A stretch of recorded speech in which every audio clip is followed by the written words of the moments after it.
Selection Team, your success partner. Hello friends, आज जो मैं क्वेश्चन लेके आई हूँ वो है नेशनल इनकम, जो आपकी गवर्नमेंट बुक के अंदर है। क्वेश्चन नंबर 7 के ऊपर अपन डिस्कस कर रहे हैं। क्वेश्चन है, मान लीजिए किसी विशेष वर्ष में किसी देश का, ठीक है, हमें पता है नेशनल इनकम की कैलकुलेशन एक वर्ष में होगा, कोई ना कोई देश की एक डेफिनेशन होगी। तो यहाँ तक मैंने क्वेश्चन को रीड करके छोड़ा।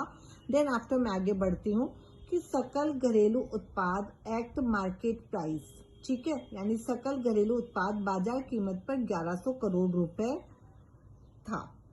अब यहाँ पे मैंने एक बार रैंडमली क्वेश्चन को पढ़ा कि ठीक है, विदेशों से प्राप्त आय 100 करोड़ रुपए था, अप्रत्यक्ष कर और जो सब्सिडी का जो मूल्य है वो कितना है, 150 करोड़ रुपए है, और राष्ट्रीय आय 850 रुपए है। तो मूल्यह्रास के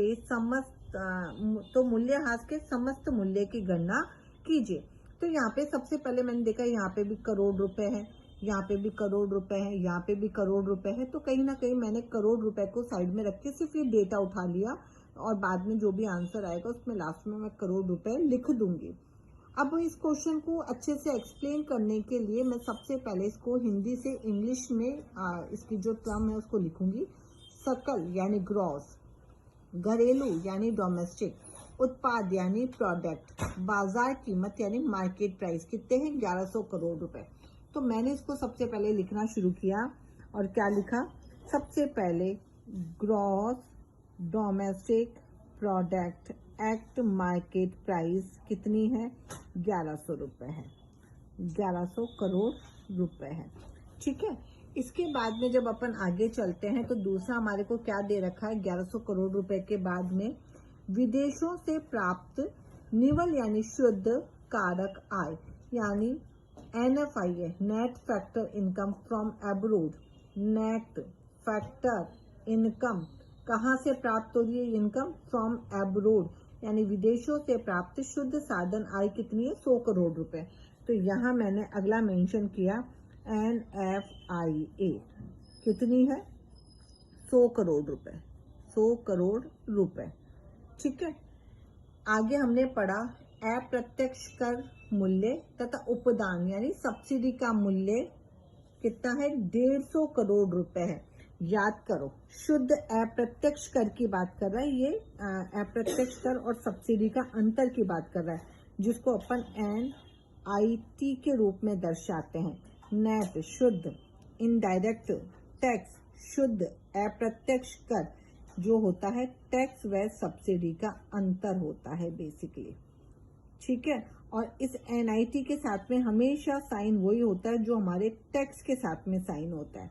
तो ये NIT यहाँ पे कितना बताया है, इसमें 150 करोड़ रुपए, और यहाँ पे मैंने मेंशन कर दिया ये 150 करोड़ रुपए।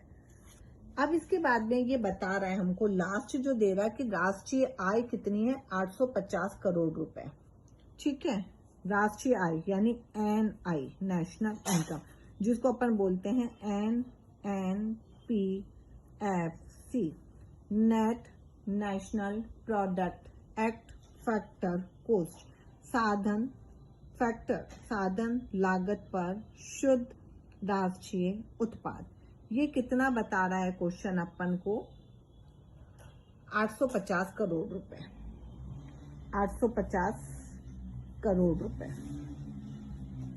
अब यहाँ पे हमसे ये पूछ रहा है कि मूल्यह्रास बताइए। बहुत ही प्यारा क्वेश्चन है, अलग तरीके से पूछा हुआ क्वेश्चन है।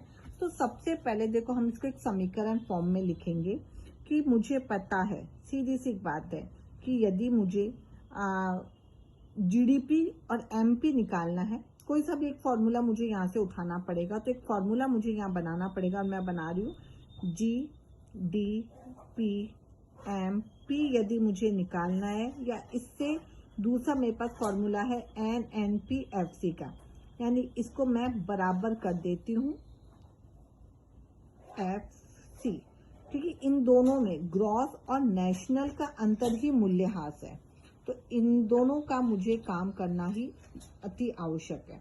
NNPFC है। इसके बाद में ढंग से सुनना मैं क्या कहना चाह रही हूँ, ग्रॉस निकालनी है, नेशनल मेरे पास में है, मैं कहती हूँ कि ये तो 10 है, और ये 8 है, तो मूल्यह्रास कितना होगा? तो आप बोलोगे कि मैडम इस 8 में जो भी जोड़ा है उससे मिलके ग्रॉस बना है, तो कहीं ना कहीं मूल्यह्रास इसमें क्या होता है, जुड़ता है। ठीक है, उसके बाद में अगर मैं बात करती हूँ डोमेस्टिक निकालने के लिए, नेशनल में से NFIA को मुझे क्या करना पड़ता है, माइनस करना पड़ता है। ये मैं आपको कई बार समझा चुकी हूँ।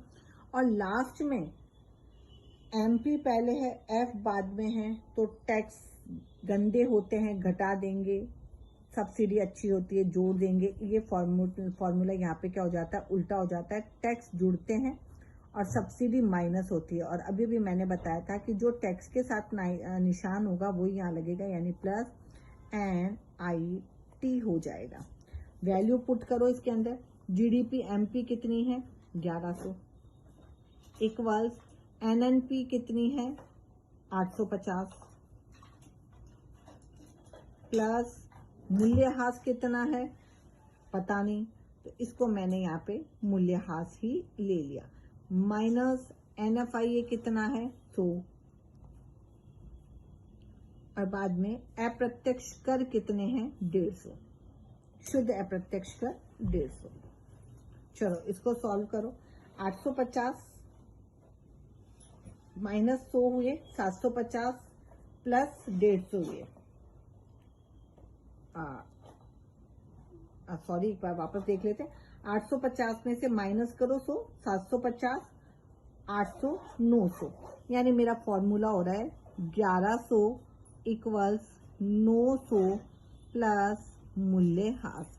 मुझे मूल्यह्रास निकालना है, तो इस 900 को मैं इधर ले जाऊंगी, पक्षांतर कर दूंगी, यानी मैं इसको अगर x मान लेती हूँ कि माना कि मूल्यह्रास x है, अब मुझे x की वैल्यू निकालनी है, तो ये 900 इधर चला जाएगा, 9 यहाँ पे पॉजिटिव है, इधर जाके माइनस का हो जाएगा, यानी 1100 माइनस 900 इजिकल टू मूल्यह्रास, तो कितना आया, 200 बराबर मूल्यह्रास। ऐसे लिखो, या यहाँ पे आप लिख सकते हो कि मूल्यह्रास बराबर 200।